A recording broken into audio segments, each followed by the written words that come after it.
Fucking hell! What are you doing? So ist der Time Machine! Huere Lümmel, du. Ja, jetzt kommen alle. Ich kann hier drücken und machen an dem Ding, aber er wird nicht länger. Da. Was gibt es heute bei mir zu sehen? Wir sind jetzt noch ein bisschen am Reden. Nachher tue ich mich ausziehen. Oh shit, das ist mein OnlyFans-Content. Never mind. Miau. Jetzt schreibt er schon wieder.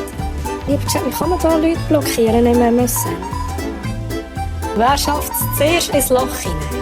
I don't have any Lust jetzt auf das sage ich. Schalte mal den Streamerbot aus. Also jetzt habe ich den Streamerbot ausgeschaltet. So sieht es sonst aus. Ich kann... Ihr sind... Wow! Immer schön eine Kamera haben, das ist ganz wichtig. Ganz wichtig, dass man es nicht so macht, das sieht immer komisch aus.